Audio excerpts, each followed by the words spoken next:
Welcome to Cathedral Talk, a podcast about architecture and Minecraft, where we converse to save Notre Dame.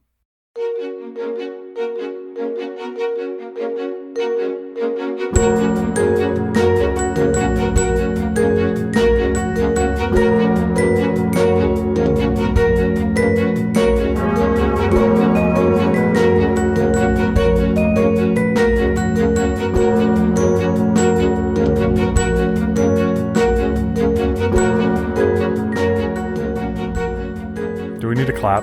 Oh yeah, that's probably good. All right, clap. Oh wait, which one of us is it? Overlap. I always go second. I'm expecting to go second. Let's try that again. Here we go. Your expectations Don't betray talk you. while you're clapping. Why? You literally ruined the whole point of the clap. The whole point of the clap is to see on the sound bars 1, 2, 3 with no sound in between, or else you can't visually identify it. Does 3 really matter? I know a lot of people just do 1. One more time.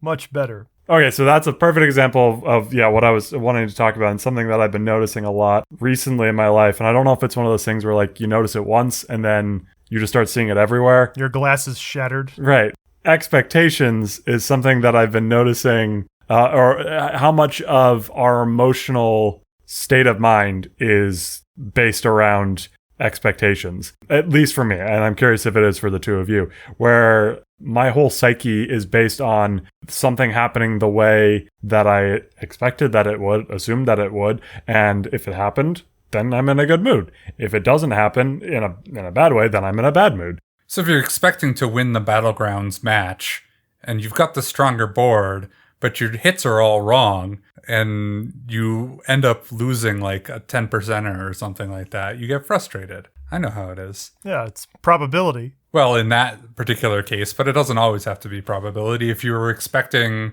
your date to show up at 6 for dinner and they show up at 6:15, I don't know if that's probability based, unless you want to go down the rabbit hole. Well, you mean when you used to go on dates before you were married, you didn't consult a normal distribution? I like the imagery of consulting a normal distribution as if it's like consulting the oracle, like a crystal ball. Let us regress to the mean.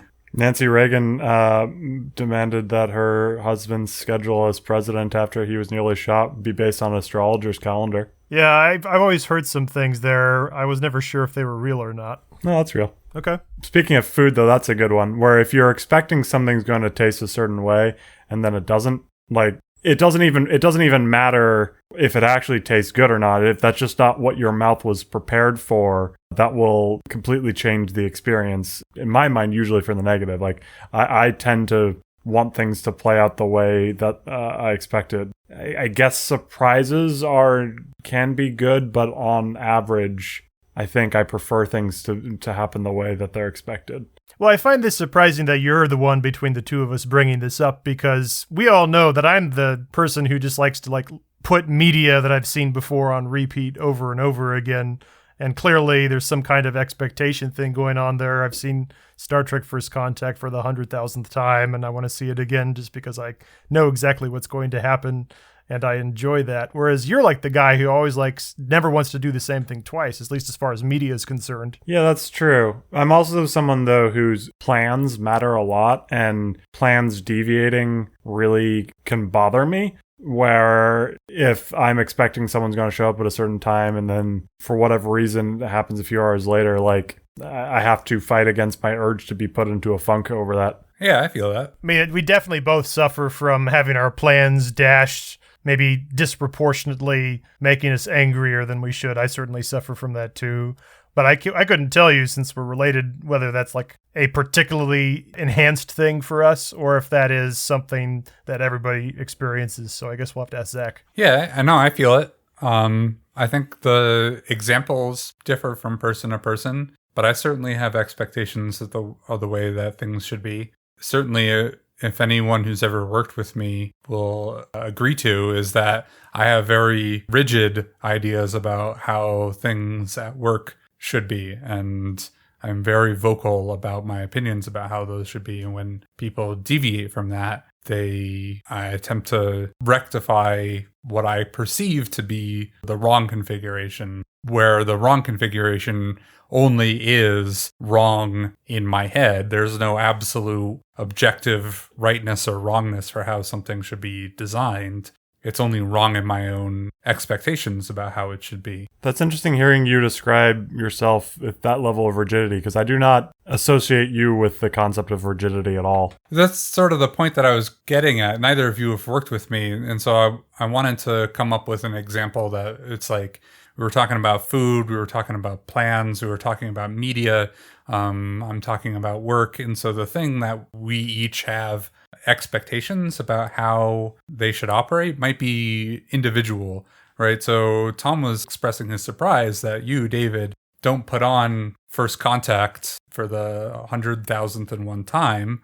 That's not the same type of expectations and rigidity that Tom was talking about, but this is all a story to say, I think it's different for each person. And I think this is like part of the human condition. We all experience this sort of expectation setting, expectations not being met, regret. So David, what was the glass shattering moment that made this feel like it was a bigger deal than it was before? Yeah, and this is the problem of when I have these ideas and I don't write them down and then we record a couple of weeks later. Because this conversation so far has been... It's been certainly related to what I've been thinking about, but this has almost been more of a conversation about rigidity versus flexibility and ability to cope through the way life moves. But in some ways, what I was actually wanting to get at is more just like when you're going into a situation, if you could walk in with no expectations of how it's going to go, it could be a perfectly pleasant thing. But because you've either built it up or built it down in your head beforehand, self-fulfilling prophecy is frequently going to come about because of that. Well, and again, back to the media thing, I think a lot of people probably would enjoy movies more if we weren't so beholden to all the movie trailers to get our expectations up. If we could just see more media blind without any expectation of what it would be, I don't know, we might find Hollywood more pleasant. Well, there's a flip side of that, because anyone who went to go see Oedipus back in ancient Greek time would have already known how the story played out. That's the whole point of dramatic irony, is that you know something is going to happen before the characters know that it's going to happen. I think it depends a lot on the media. So I'm firmly in the camp of I don't care about spoilers so much. I care about storytelling. And so you can't spoil a story for me by telling me how it turns out, because my enjoyment of a story is based off of how the story is told, not the end state of the story. Yeah, the concept of spoilers, like spoiler culture being having really blown up over the past 5-10 years. Spoiler alert being a thing that is common parlance outside of even discussions of movies or whatever. It's been I'm aware of some research out there, and I have to take some of it with a grain of salt, but that apparently we're actually happier when we are spoiled. You can enjoy something more because you know what's going to happen, versus being on the edge of your seat even minorly. Apparently is lessens our enjoyment of a thing, which I don't know if I believe. Like that doesn't always seem to track with my expectation of how that research would come out. But whenever I first read about that a few years ago, that's very much stuck in my head. Yeah, and I'm going to go back to like the varies from person to person, and also from piece of art to piece of art, because there are some pieces of art in which the storytelling motif in it is like the subversion of expectation, right? And so if you do know how something is going to play out, then the act of the subversion is less emotionally impactful, I think. You can still appreciate the technical execution of it, but like emotionally, if you know the subversion before going into it, then I'm sympathetic, it can cheapen the experience. And I'd say this is clearly demonstrated in The Perfect Joke. Like, I think the joke premise, setup, punchline, structure is perfectly set up for the subversion of expectations. And if you know the punchline, then it's often not as funny. But if you tell it well, then a joke the fourth, fifth, sixth time can still be funny even if you know the punchline. That's certainly true with Seinfeld in our family. Mm-hmm. Yeah, I guess maybe that's. I've been talking about this in kind of a negative light, and I want to take that back and change the thesis how I got into this a little bit. Where the thing that I really realize is how much of an emotional state, for better or for worse, is just derived based on where your expectations and whether the event that actually happens meets, exceeds, or what's the opposite of exceeds? Diminishes, lessens. I mean, looking for the perfect antonym is your enemy here. Fails to meet. Fails to meet. That's what I'm looking for. The sentence didn't meet my expectations of how brilliant it was going to be when it was in my head. The realization of how much of my emotional state is derived from that duality has been something that I've been really paying attention to in myself over the past couple of weeks. I think it's a good life lesson to know how you react to your own expectations about if they're met or unmet, and how you can build up your own expectations in such a way where maybe you're a little bit more fault resilient. Take like a long-term relationship or like a romantic relationship or something like that, where if you build up this edifice of expectations around the other human being that's in the relationship with you, they're never going to meet all the expectations that you set up for them if you set up this large edifice.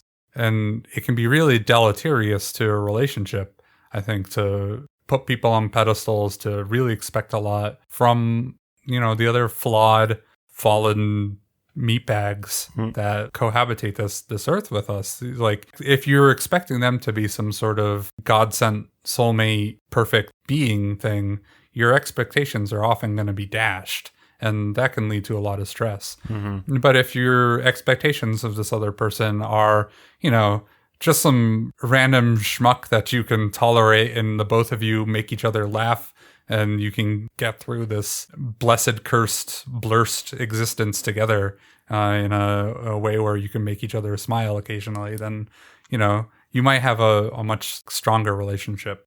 So building expectations can benefit you and it can hurt you.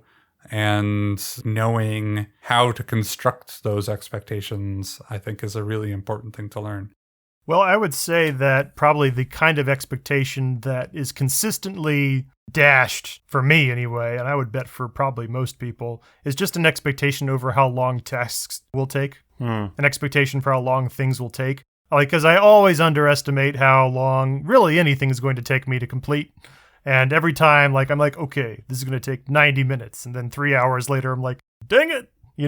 It's always just the use and what feels like the misuse of time is something that always certainly grinds my gears. I would say that I'm pretty consistently always behind in my predictions. And you would think that my brain would just be able to, say, okay, just always add, 75% more to everything you predict. But I am continually amazed that I'm just incapable of doing that. Yeah, that's a good example. There's a law called Hofstadter's Law, and it's from Douglas Hofstadter. It's a self-referential law.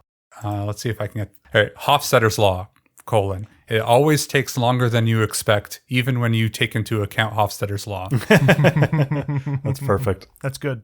To look at the opposite, when something exceeds your expectations, that could be quite the positive thing. However, I'm also curious about, is there any reason that lowering your expectations too low can be harmful? That's a deep question. I'll have to think about that one. Off the top of my head, in and of itself, that doesn't necessarily sound problematic, though I could imagine it being associated with things like low self-esteem. If you associate... I am not good enough at whatever, so I'm going to assume that I'm not going to do well at activity X. Then that could be a self-fulfilling prophecy too, where you meet that expectation even though you didn't need to. I think that, like you said, it's one of those things where moderation in all things, too much of any one thing is usually not a good thing. I think the only thing that I can think of about incorrectly set expectations, either too high or too low. You're specifically asking about too low, but I think this applies in both directions, is if you are engaging in activities that require accurate predictions. If your expectations are so offset from the typical outcome of the event, then you risk corrupting your ability to accurately predict things. That's true. I think one of the most frustrating things about the discipline mathematics is that you have no concept of how long anything is going to take. And so it's one of those situations, like I said, where you might think, well, maybe I'll be able to complete that math problem in, 30 minutes. And then again, way more time passes. In my experience, at least with doing other disciplines like reading a book or writing a paper, I was usually able to do a better job with predicting how long it would take to do those things. But when it comes to, I think, anything with the math or even the sciences, since so much of that is like exploration and discovery, those things really can't be predicted. And so I think, at least for me, that was always hard to plan around. We should probably wrap this up so we can get to the main topic. Tom expects us to do a lot of cathedral-related conversation today. True. He also expects us to do homework. Yes. Which I did do the homework for once. Yes, Zack and David did actually have homework this time. We gave them some videos to watch. We gave them? We, yes, the royal we. We gave them at least one video from my childhood. It was actually the first video that I think I mentioned my mom brought home for me from the library one time that got me hooked into cathedrals, so they both watched that. And we're going to use it today sort of be a focal point for starting a discussion on the origins of Gothic architecture. Jingle, jingle music.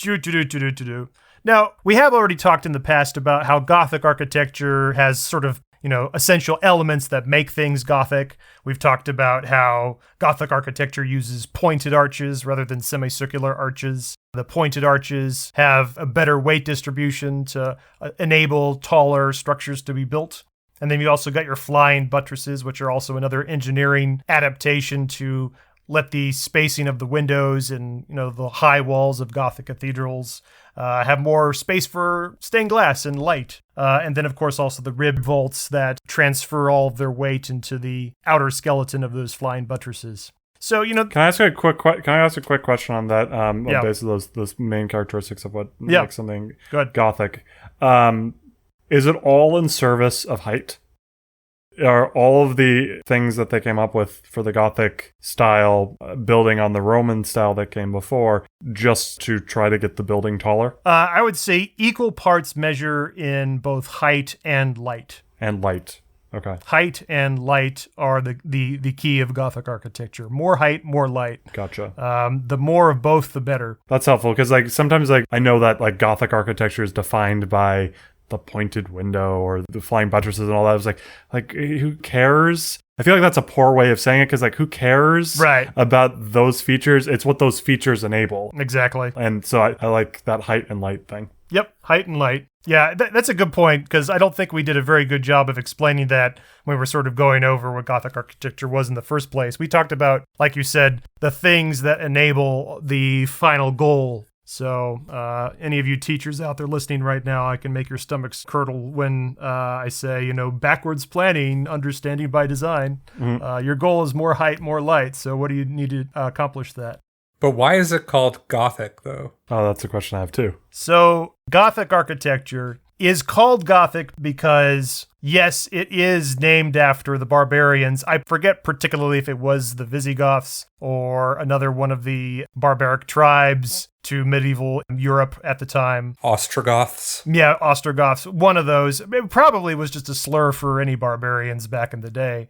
But again, Gothic was very new and innovative and very controversial. And so the critics of it called it Gothic in hopes of making it have a bad reputation. Ah. Was it contemporary critics? Or I feel like the criticism of it was from the Renaissance era looking back. I don't think, from what I have read, which is, not a whole bunch, that anyone at the time was calling it Gothic. That's a good question. And I don't know the answer to that. I have seen, I think, some conflicting sources that suggested that there were some critics around the medieval time that didn't like it and did call it Gothic around those ages. On the other hand, you're right. It's definitely true that many, many more people, probably in the Renaissance, really hated it, which is why there was sort of a resurgence of classical architecture during the Renaissance, because people wanted to return to that style rather than that sort of, foreboding Gothic style of the Middle Ages. But my one guess is that it probably isn't exclusively to the Renaissance, only because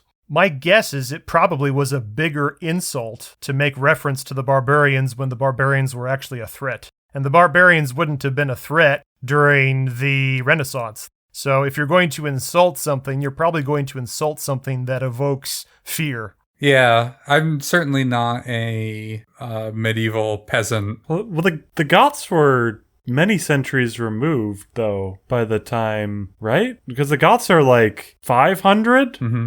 Now we're just talking about things we don't know at all about, so we should probably That's half the move podcast, on. right? Well, okay, I don't think that's entirely fair. Depends which hosts we're talking about. For me, maybe.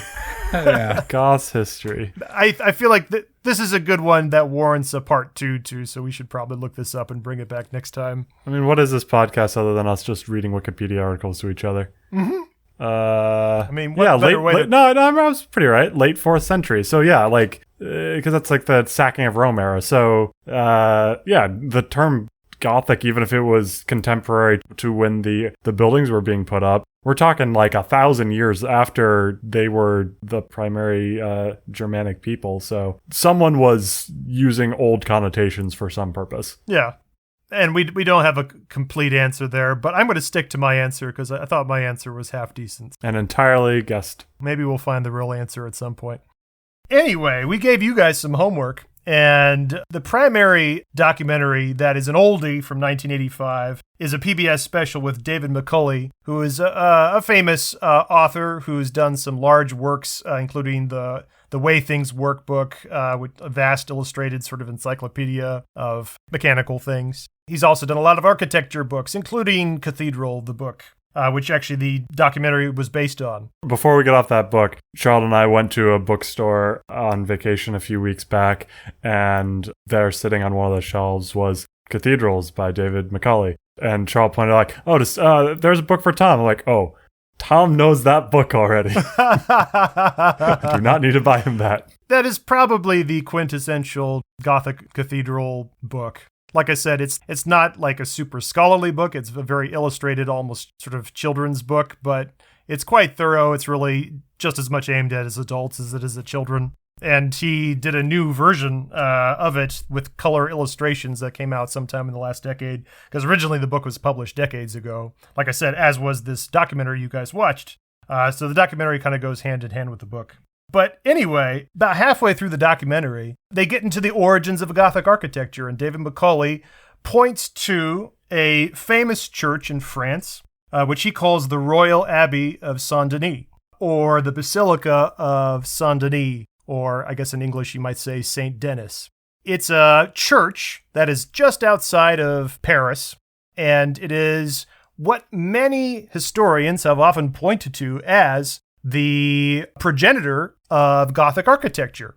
One thing that I was always really mystified by this claim was that every time they would show pictures of Saint Denis, I would be comparing it to all the other contemporary buildings that were built around the same time or just after it, like Notre Dame or Chartres Cathedral or Reims or Amiens. And I would sort of try to think about, okay, how do the elements in Saint Denis compare to those? And after I would look and compare them, I would sort of come to the conclusion that it looks like Saint Denis was built not before a lot of these buildings, but after. Notre Dame looks older than Saint Denis. Even Chartres looks older than Saint Denis.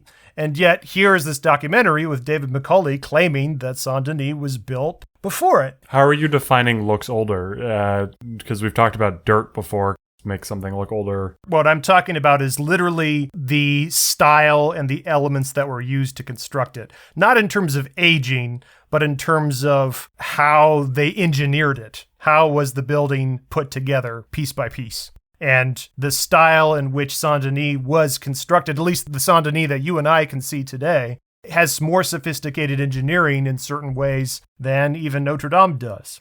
David Macaulay's documentary is not the only thing that claims this. There's actually quite a few others. There was a Nova documentary on cathedrals that came out a decade ago that also kind of makes the same claim that, oh yeah, it's Saint Denis. That's sort of, again, this progenitor of Gothic architecture. Everybody saw what they did, and then the idea spread out. What we're going to do today is a little activity to get us started here is I put together 10 different illustrations, sections of elevations of naves from different churches that David and Zach are going to take a look at for us. What their task is going to be is blindly see if they can click and drag the 10 different elevational drawings of these churches and sequence them in terms of what was built first, what was built second, what was built third. And that can be interpreted a couple different ways. Are you talking about what was started in construction first? Or when was the actual picture drawn of the building? You know, there's different ways that can be interpreted. But we're not going to get into too many specifics right now. We're just going to let them go for it. There's 10 different elevational drawings that I've supplied for you guys. And for these 10 different drawings, they are alphabetical right now, so they're not in any chronological order right now. It's up to you. Our list of candidates includes Amiens Cathedral, Canterbury Cathedral, Chartres Cathedral, Durham Cathedral, Notre Dame de Paris, Reims Cathedral, Basilica of Saint Denis, Sens Cathedral, Westminster Abbey, and Vézelay Abbey. And I will give you one heads up, one thing that does maybe throw off that calculation slightly is that 7 out of 10 of these are from France and 3 are from the UK. So I will say that the sequence in which the UK developed its Gothic architecture was a little bit slower than France, so that may affect your answer somewhat, but it'll still mostly come out correctly if you sort of follow this through. So why don't you two take a look at what you see here and maybe describe a little bit about what you see as you click around. So Tom has basically told us he's not going to give us the criteria in which he has ordered them, and that we can come up with our own criteria on how to order them. Correct. And then when we're wrong, based off of his criteria, then that is somehow subjectivity, an indictment or objectivity against our ability to, yeah. Clearly, my whole goal here is to indict you two. Yes, please proceed. I'm going to go based off of the pointiness, because I think the more archiness is older and the more pointiness is later. I think that's fair. And I want to say height, the taller ones. It looks like he did put these to scale. Mm-hmm. They are all to scale. Yep. Based on how tall they are in meters, which I presume took him far more time than is reasonable to do. You remember our earlier conversation on expectations and how, oh yeah, that task is going to take X number of hours. I was feeling it hard today. By those criteria, let's put like Westminster, Reims, and Amiens sort of at the end. Zach, I'm going to start by putting short things first and tall things second, and you can do your pointiness criteria. So this is primary sort height, secondary sort pointiness? Yeah. I don't know if I agree with that completely, but I'm not saying I'm not saying you can change these absolutely. If there's some things that are taller that you think should be earlier or vice versa, that's fine too. And in case it wasn't obvious, the solutions are on the next tab, but avoid clicking that until we're ready. Is that because it says do not look yet on the tab? That's correct. Okay, here's height. Feel free to mess with it. Oh my goodness. You read this one line to the next. Yeah. I don't know how to pronounce any of these, though. I'm guessing I'm going to put some of these UK cathedrals a little bit later in the sequence based off of what Tom was saying. Good call. Good call. Oh, that's a good point. I didn't notice that those two were UK. I would definitely say those shorter UK ones should be before the Westminster UK, though, by your pointiness standard.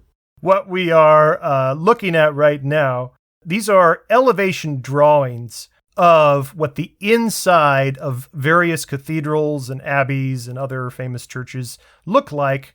They are sketches that were sort of drawn by a surveyor.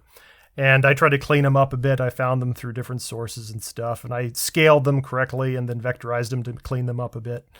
And actually, later on, I'll have a little downloadable illustration that audience members, you can take a look at just to sort of see what these all compare like. I should also maybe throw one other curveball at you. I'd never said at any point that all of these were Gothic. Right. Yeah. So, for example, you should not feel at all obligated to put the Basilica of Saint Denis first, just because I said it was the progenitor of Gothic. Yeah, that one I don't agree with. Even by your pointiness standard, I don't agree with Saint Denis being earlier. So I think, I don't know how to pronounce Vizele. That one is, I think it's just as it sounds, Vézelay. You pronounce it just as it sounds? That's helpful. Jerk. So it does have, like, the left-hand side of the drawing, is rounded, and the first floor is also rounded, but if you look in the upper right, those are pretty pointy. I mean, if you want to do this, that's fine. I definitely think Vézelay should be before Saint Denis. All right. Vézelay, I have to admit, is the one that I am least familiar with, so I really have no idea how it's supposed to be pronounced. Vezelay. Vandelay Industries should definitely be first. No, it's not Vandelay Industries. Vézelay. I'm pretty good with that. I could even see putting Sens before Saint Denis. I think it's Sens Cathedral. Yeah, I'm good with that. Bam. Ship it. All right. Okay, so what David and Zach have put forth for us is they are guessing that the order in which these different cathedrals and abbeys and other churches were built. They have Vézelay Abbey, Vandelay, Sens Cathedral, Sens, Basilica of Saint Denis, Saint Denis, Durham Cathedral, Canterbury Cathedral, can't make fun of those, Notre Dame, Chartres, Westminster Abbey, Amiens, Amen, and Reims. All right, so I have to say you guys did even worse than I thought you would, so that's unfortunate. I want to point back to the definition, David, that we came up with for what we said Gothic architecture was all about. Height. And light. Right. But these are just... Did you guys once pay attention to how big the windows are? They're huge, and all of them. Are they? Yeah. Yeah, some are bigger. I mean, I contend that doing height in general also includes window. Like, is there an example here of a shorter one but with taller windows? No. The tall ones have tall windows. I would say that Durham Cathedral has very tiny windows. Right, and it's also one of the shortest ones here. My point stands. Yeah. You put it after the Basilica of Saint Denis, though. You told us to put UK things after French things. You made that very explicit that we should do that. Look, I said in general. I didn't mean all of them. I feel misled. That certainly wasn't the intention. No, we established at the beginning that this was specifically a misleading exercise, just so Tom could berate us about our ordering. This is payback for tourism. Right, it is. All right, let's take a look at the solutions here. It's actually not completely done for you yet. Instead, what we've got on the next page are the exact same tiles. However, this time, the dates of start of construction and a date in parentheses of when the elevation at which it would have first existed. Did you just run out of time? Why did you do it this way? What do you mean? Why aren't these in date order? Because I want you to do it, David. This is a learning experience. You're going to do it again, and then you'll iterate on what you did before. This is the answer page. You're not supposed to have to do more work on the answer page. This is called new learning, David. Oh. So see if you can arrange these now in the order of maybe, say, their start date of construction. Whoops, I hit delete by accident. We don't have Amiens anymore. I deleted it. Oh no, not Amiens. Anything but Amiens. Well, not Notre Dame. I didn't delete Notre Dame de Paris. Okay, maybe we should, all right, this is not good. Seems gone. Zach is not bringing it back. He has the power. He's opting not to use it. It's called new learning. All right, so we had best reveal the correct sequence for construction dates for each of these monuments. So the earliest of these built was Durham Cathedral, began in 1093. The second, Vézelay Abbey, started in 1120. Sens Cathedral started in 1135. And then the Basilica of Saint Denis started also in 1135.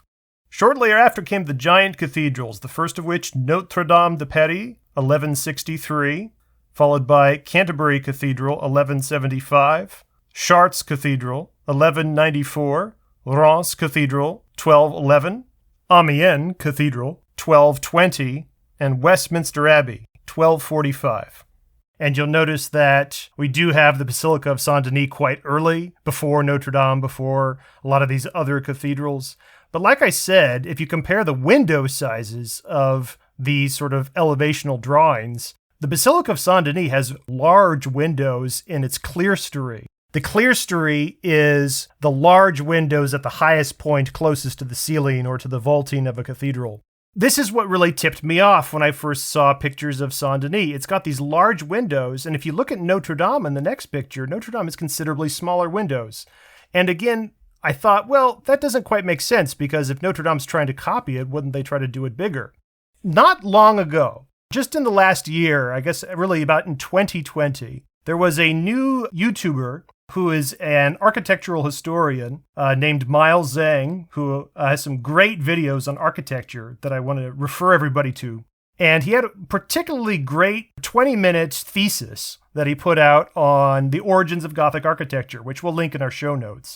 His thesis basically is that this narrative saying that the Royal Abbey of Saint Denis was the progenitor of Gothic architecture is perhaps, at least his argument, is perhaps not as simple of a story as what the real truth actually is. And there was a missing piece of information that I never realized before, and that what we see today of Saint Denis is that it is not the same building that was built in the Middle Ages before all these other great Gothic cathedrals. Much of it was rebuilt later.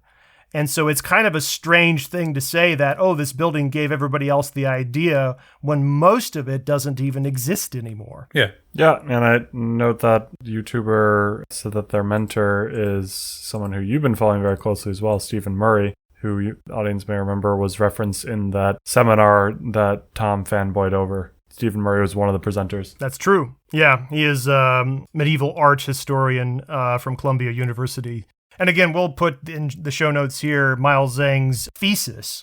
But what I wanted you guys to, again, note about these different pictures that we've been sequencing is that if you look at a lot of these large windows at the top of each different picture, called the clerestory windows, they do get bigger and bigger and bigger and bigger as they progress in time. The picture for Notre Dame in particular is not quite original to how Notre Dame's clerestory windows were originally built.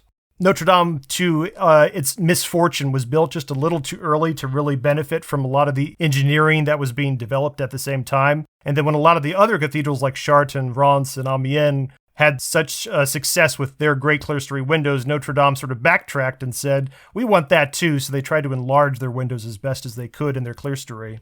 Is that when some of the destruction happened, intentional destruction? Well, I would say renovation. So this is still the Middle Ages. I want to point out that looking at this image, if you pull out Durham, Canterbury, Westminster, and you just look at the French, if you line them up by height, you get the correct order. Yes. Which was what I said. Yes. That is for the most part true.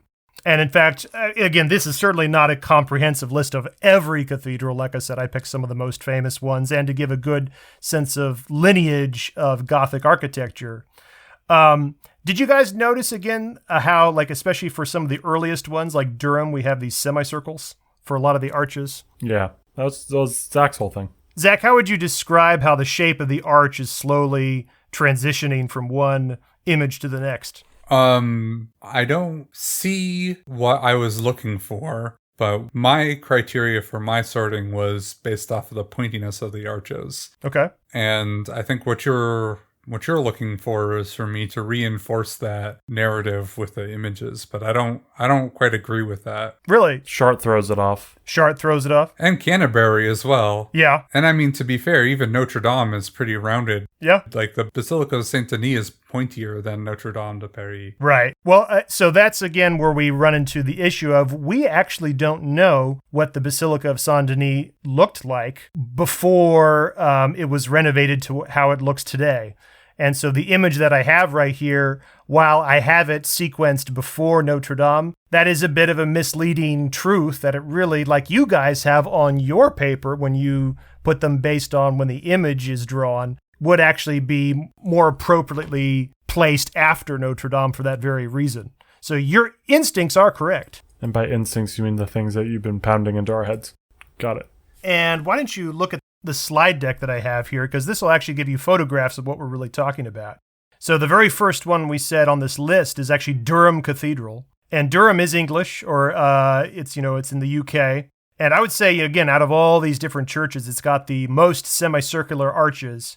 Durham is probably the most quintessential example of Romanesque architecture. I should have said this earlier, but Romanesque architecture is the predecessor to Gothic architecture. It's sort of what came before, and then there's this transition we're sort of investigating today between Romanesque with the very rounded arches and small windows and bulky walls and columns, to, again, the very sort of lacy Gothic architecture with all the light and the pointed arches. And then as we transition through the next few slides here, you'll see that, again, we sort of have some more Romanesque buildings. Vézelay Abbey is still largely Romanesque with small windows, but you start to see that the vaulting in the ceiling is more elaborate. Sens Cathedral starts to feel more Gothic because it's got a larger clerestory, larger windows in the top, and you see just the subtlest hint of some of the pointed arches around the arcade, the lowest level of these elevations. This is one of those things where you can definitely, like, if you look at the first one to the last one, you can clearly see, to be clear, the first one is Durham, the last one being Westminster. You can definitely see dramatic change over time. But then, like, when you look from one to the next, it's definitely more subtle, but leading to that ultimate full Gothic that Westminster represents. Exactly. Zach, what do you see? You were quiet too long. I'm calling you out. I'm having some difficulty finding the things that you guys are referring to in these images, because I'm looking at Amiens right now, and the clerestory windows are super duper narrow, and there's a lot of stone in that upper third section of the building. Whereas, like, if you go back to Sens, then there's a lot of window, like in the clerestory. And the windows there are I guess I'm not getting like a good sense of scale, but just from the images alone, I'm not seeing the elements that you're trying to point out consistently. It's definitely difficult with photographs, and one of the reasons that I provided you with the scaled elevations, again, was to give you a sense of just how small versus how tall some of these places are. It's a good point you have, though, Zach, about the tracery in the clerestory windows. The tracery is what those thin connections of stone between one bar of glass to the next is. The tracery really doesn't block that much light. You can kind of think of that whole conglomerate of glass and thin pieces of stone really lets a lot of light out. So, and none of that stone is structural, I should say. None of that tracery has any load-bearing part to it at all. All the load-bearing stone is on the edges of that arched window. I guess when I was doing my calculus, I was going for like total area of window, and I was subtracting from it the tracery. And you're saying that probably wasn't the right calculus. Well, I think it is correct, but I think if you really had the numbers in front of you, you would still find that the total amount of glass up there is much of a higher surface area than these tiny little windows of Durham. They don't look tiny.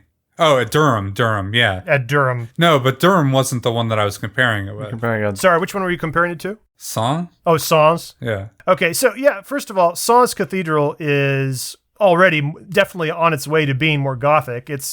Arguably, Sens Cathedral could be just as much of a progenitor of Gothic architecture as the Basilica of Saint Denis is. And that's one thing that, again, I want to give credit. Myles Zhang says in his video, he sort of points at other contributors to Gothic architecture.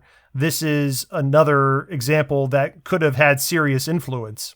I think you can tell, granted, frame of reference is different, and so the scale isn't exactly right, though. But Amiens is pretty clearly taller than Sans, even in these images. They're taken from different angles, but the windows in this Amiens photo are a little smaller, maybe, but that's partially because they're so much higher up. Yeah. They're extremely high. It's a very high vault. Yeah. And I think what you're pointing out, that the interlaced stone in the middle not being load-bearing is pretty important, because there could be even more light. They just opted not to for aesthetic reasons, I guess. Well, it might be structural not for the building, but structural for the glass. It could be. So if you had a stained glass isn't a single pane, without that tracery in there, it seems like it would be pretty brittle. Yeah, the tracery is, I mean, I know I said it wasn't structural for like the weight of the building, but I at the very least you could say it's somewhat structural for just containing all the pieces of glass. One thing that I think is a fair critique of the whole concept of Gothic architecture is lighter and brighter is that, yeah, like you said, some of these earlier buildings do look pretty light inside. Like Vézelay Abbey, for example, does, even though it does got small windows. Maybe it's just the photograph. Maybe somebody brightened up or touched up the photograph. But even with the small windows, it seems quite bright inside. Whereas if you look at one of the later ones, like Reims Cathedral, if you look at that picture, it actually looks quite dark inside, doesn't it? Even though it's got giant windows. Yeah, that one's very dark. Yeah, it looks very dark. It's got a similar kind of gloominess to Notre Dame. Yep. I think, David, you've talked a little bit about how surprised you were how gloomy Notre Dame was sometimes in the past. Yep. If you compare Notre Dame to Reims, they seem quite similar in terms of their darkiness to them. I think one of the primary things that often gets lost in description of Gothic architecture is to what effect stained glass versus just pure white glass or clear glass has on the gloominess. My guess is if you switched out much of the stained glass at Reims Cathedral with just clear glass, you would end up with something about as bright as Amiens. Because when you go down to Amiens in the next picture, you'll see that that's quite bright up there, you know? And even Westminster, Amiens, you can tell it's a little bit of stained glass, but then in Westminster, pretty sure that is just clear glass. There doesn't seem to be stained. Yeah, a lot of it's just clear glass, yes. But even in that photo, you can see, like, down all the way, it gets pretty dark at the far end. So presumably, that's where there's less of those windows. So yeah, I think that speaks to your point of how much that can bring in. Take a look at the picture again for Sens Cathedral. If you look at not on the left, but on the right, you notice how the clerestory windows on the right of this photograph are considerably smaller than the ones on the left. That's partially because this is sort of, again, a transformative building. They tried the larger style for the transept of this building, the crossing, but the nave and the choir have sort of the more traditional Romanesque windows, the smaller windows. And if you look at the vaulting above these smaller windows on the right of this photograph here, you'll notice that you sort of have these crossed ribs of the vault. And there's two windows sort of inset to the cross of those ribbed vaults there on the right of Sens Cathedral. And that happens in repetition for each different section. Every time you get to a new cross of ribs, you have sort of two windows inset for each single crisscross. This is called a Sexpartite Vault. And it's sort of an earlier kind of vaulting that was often used in early Gothic churches or late Romanesque. And Notre Dame, if you go to Notre Dame's picture, Notre Dame has Sexpartite Vaults. And I actually kind of like Sexpartite Vaults because I think they're more artistic. I think they're kind of counterintuitive and they don't feel simple and geometric. By the time I get to some of the later cathedrals like Chartres Cathedral, or probably again the best examples, take a look at Reims Cathedral again, or Amiens. These are called Quadripartite Vaults. And that's because rather than sort of having the vault broken into 6 parts, there's only 4 parts per vault. And rather than having two little windows inset into the vault, you have one big window, one big clerestory window set for that single unit of vaulting. Do you know if King's College Chapel in Cambridge, is that Gothic? Yeah. It's Gothic. It's a later Gothic, yeah. Well, that makes sense that it's later, because if you're speaking about how the ceiling gets more intricate over time, I remember when I went to Cambridge, King's College, and walked in, just being completely struck by how ridiculous the ceiling there is, going every which way, all of the ribbings. So it makes sense that that's something that developed over time and it's at the later end. I think it's fair to say, actually, that English vaulting was extremely complex and intricate. In a lot of ways, the vaulting in English cathedrals is far more ornate and artistic. Certainly in Cambridge. Yeah, in Cambridge, definitely. That's the quintessential example. Do you have a favorite, out of curiosity? Out of all these different churches? I'm curious if you have any ones that touch you aesthetically. And the thing that's difficult for me to answer that question is that we're looking at paragraphs and not inside the space itself. So your question, which one do I like? I'm having a difficult time separating that question from which picture do I like the most. Yeah, I agree. That's fair. That's fair. I really like the Saint Denis picture because I like the Saint Denis one the most. The colors are beautiful, yeah. But that's just a photographer that really knew how to use the colors on the film. Well, it's post-processed pretty dramatically. This is not too far off from what the real experience would really be like. Like you said, it's blown out a bit with the contrast, but it is quite colorful. Saint Denis has some of the best collection of stained glass. I mean, the thing, again, it's not just the colors, it's also the composition of the photo, like the way that the photo is laid out. It's like if you have a food dish and you're trying to separate like different flavors. The compositional element of these photos is just overpowering me more than anything else. I don't want to rag on your photos too much. Oh, for the record, I did not take all these. Most of these are from Wikipedia Commons. Sure. One or two of them are mine, but most of them are not mine. Most of them are from Wikipedia Commons. I was trying to say I don't know which ones are yours and which ones aren't. Yeah. But like, I know you outed yourself for the Amiens one. Yeah, I did. And that one is yours. And you're not a professional photographer. No. And again, I don't want to rag on you, but yeah, you do. Rag away. No, some of these other pictures are taken by professional photographers, and your question, which one do I like, is being skewed more by the photographer skill than it is by the architecture skill. What Zach is saying is he's not sure if the expectations that are being set by these photos are what he would actually experience if he went there in real life. That's funny. This is exactly the same thing that I experienced when I saw Michelangelo's David for the first time in Florence, because I'd seen countless photographs of it, good, bad, professional, amateur, and I was like, oh, whatever, big statue. I've never been super into sculpture anyway. And when I actually saw it in person, I was just blown away by it. It was amazing. It exceeded your expectations. It exceeded my expectations dramatically. I think that this is another one of those times where, yes, absolutely, the photographs can only do so well. Maybe one day when our podcast is properly funded, we can all do some trips abroad and we can record on the fly as we visit cathedrals. Damn, you have optimistic hopes. I would temper those expectations. For now, though, this is about the best I can do for you. Certainly. Other than, maybe Google Earth. I'm going to put you in VR. But even still, like, there's the resonance of the hall. I mean, we were talking about the musicality of the chambers in the previous episode. Like, there's something that is imparted on your senses by being inside the space that definitely photographs, but also video, don't impart on your senses. I don't want to go too deep into the language episode that we were doing, but one of the difficulties that I'm having with talking about sexpartite ribbing and the quadpartite ribbing and stuff like that is that it's a lot of contextless language for me. Mm-hmm, sure. Like, I don't know what these things are supposed to represent in the language of architecture. Not just like sexpartite means divided into 6 parts, right? Like, I get that and I can see it in the photos. But like, what is the idea that is trying to be expressed by using one or the other, it's completely meaningless to me.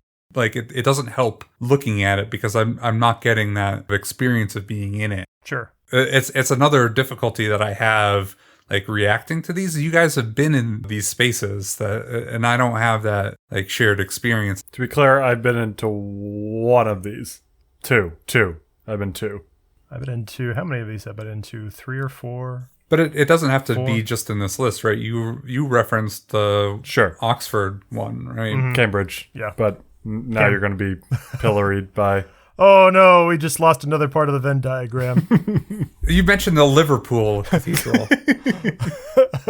Like, you guys live close enough to the National Cathedral that you've been in it more than I have, right? Like, these are experiences that the language of the architecture is able to speak to you more clearly. And so I'm trying to express I'm trying to keep up with you guys. I'm just having some difficulty. Oh, by all means, you guys need to rein me in particular. Oh man, now I'm understanding why my sister-in-law said that Zack was the relatable one. I thought I was the relatable one. Dang it.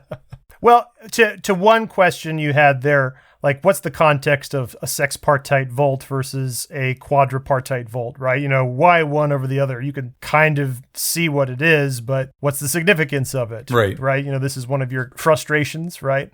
This is a bit of a mystery to me, Zach. I have actually wondered that very question for a long time. How did they use sexpartite for so long and then switch to quadripartite when, in my eyes, sexpartite looks more complicated and it looks more artistic and it looks like a pain to build. If you actually look at quadripartite vaults, they're just a rectangle. They're really just a rectangle that has a big X in the middle with 2 ribs crossing each other. Well, I wouldn't poo-poo it that much. I mean, I'm looking at Sens and Saint Denis are right next to each other on the list. Yes. And Sens has the sexpartite. Yep. And Saint Denis has an example of quadripartite. Exactly. And so it's really easy to contrast and compare. Yep. And the quadripartite one, while the vaulting certainly looks less ornate, I don't know if ornateness is what you're going for. That certainly can be a dimension. And you might want to max out on ornateness. And I agree with you, the sexpartite one pushes that scale for the ribbing, but the stained glass on the quadripartite is so much more visible. That's very true. Yeah, I hadn't picked up on that. That's the whole idea. I'm glad you picked up on that, Zach. It's that while the sexpartite vaults themselves look more intricate, again, we have to go back to first principles here. What's the goal? Higher and lighter. And you can get bigger windows with a quadripartite vault with just the 4 pieces that are more simply configured on the ground plan in a rectangle. Even though the sexpartite vault looks quite cool, it is not the principal goal of what they're trying to accomplish. But it is still a mystery to me, like you said, that it looks like sexpartite vaults look like they took more engineering to construct. So I wonder if somebody down the road said, why are we putting all this effort into this very complex vault when we should really just make it so much simpler and make a bigger window? Some of the choir vaulting is really insane. I'm really impressed all around on all the pictures that include the choir. But that's the part that everyone is looking at, or everyone in the congregation. Right. We've seen this picture before, but the one at Chart, right, of the choir and then the semicircular apse, or I guess the hemicycle, those 5 windows that sort of surround that semicircle. Those are some of my favorite parts to all of these cathedrals. They're just so cool to look at.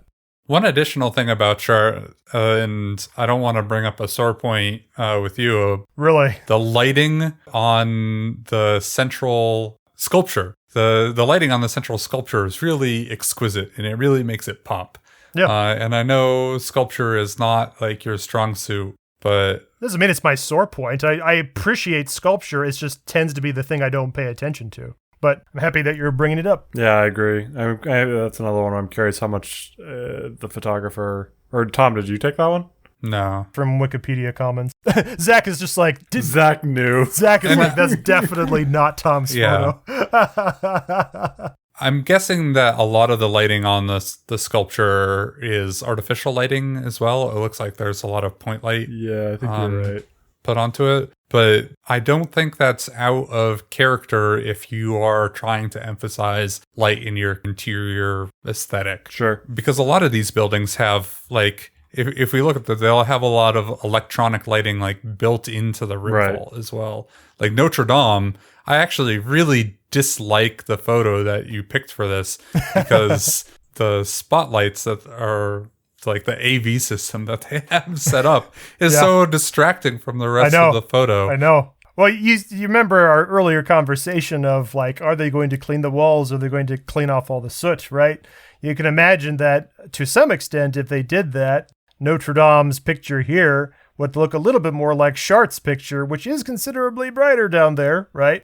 And I don't think they have nearly the level of artificial lighting blasting the choir that Notre Dame does. So it'd be interesting. It would be interesting if that isn't necessary if they were to do that cleaning. But I think the difficulty that this photographer had taking the picture of Notre Dame is that the congregation isn't typically from this perspective.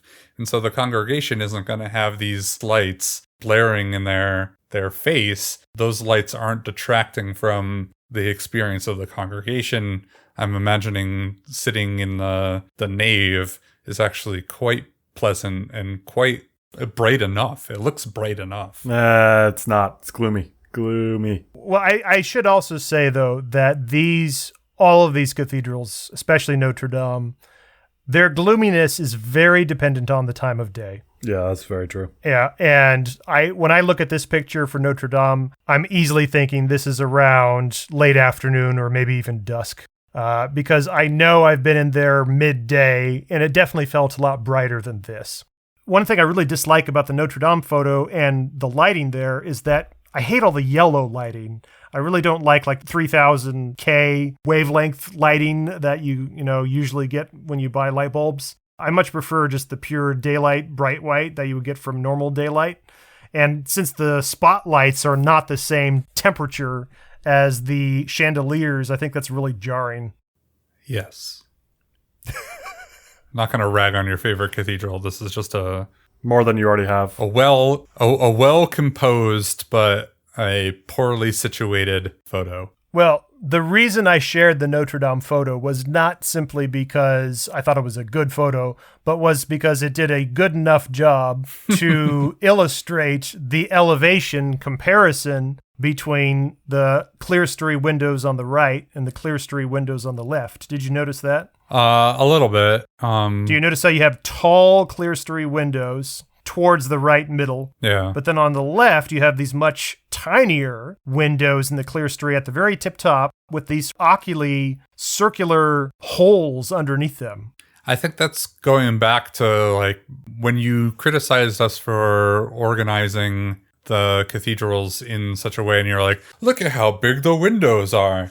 And I'm like, I am not seeing what you're seeing clearly, because I am seeing small windows. Those tiny little windows up there do feel like they were just like, well, we've got a little bit of extra space. Might as well cram a window in here. I don't think that's what they were doing. No, that's not at all what they were doing. I'm not saying that, but that's what it feels like. Okay, fair enough.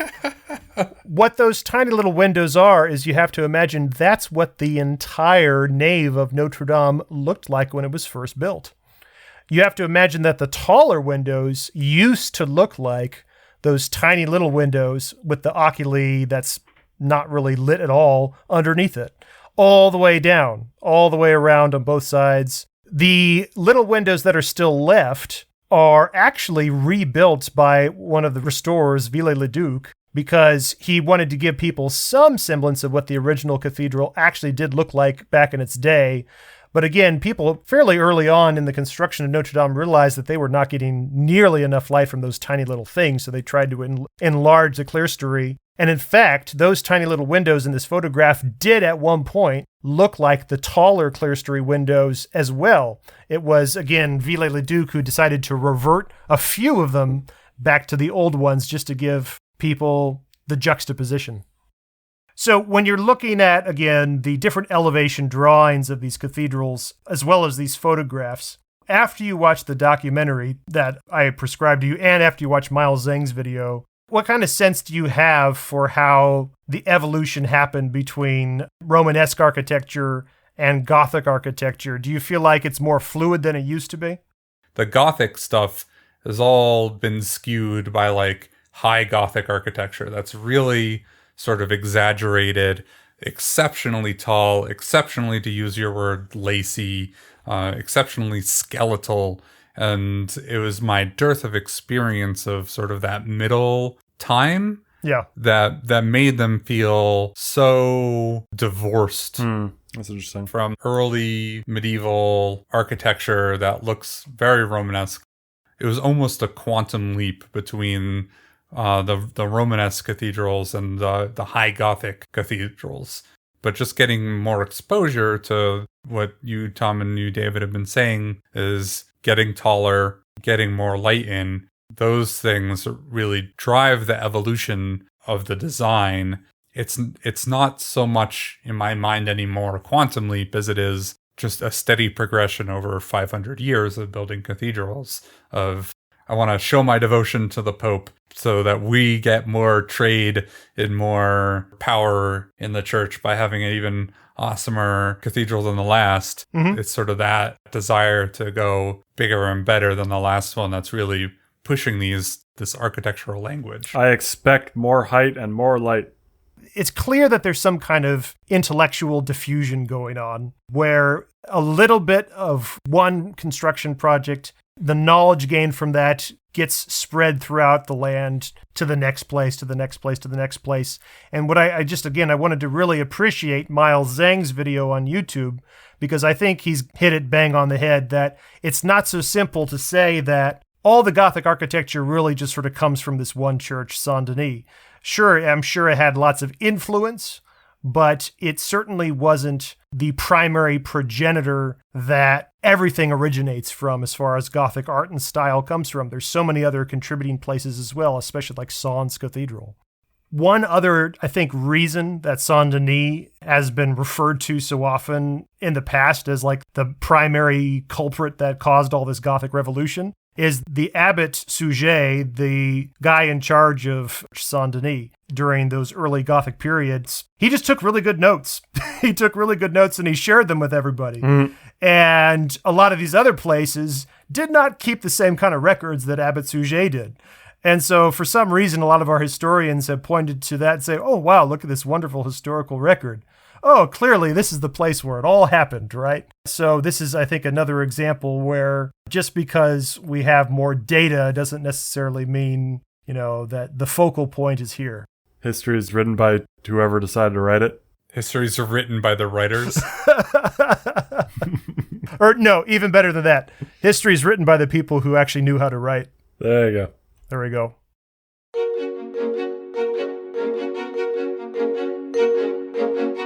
That's it for now. Check out our podcast website at cathedraltalk.fm. There you will find many architectural visuals and Minecraft goodies. If you would like to support our efforts here at Cathedral Talk to aid in the restoration of Notre Dame, please use the direct link on our website to donate to friendsofnotredamedeparis.org. Friends of Notre Dame is a non-profit organization that is leading the international fundraising efforts to rebuild and restore Notre Dame Cathedral. By donating to them through the link at cathedraltalk.fm, we'll know that our podcast is reaching new patrons. As our own Minecraft project progresses, we'll be sure to share plans, screenshots, and videos for your own visual palette. Good day and happy building.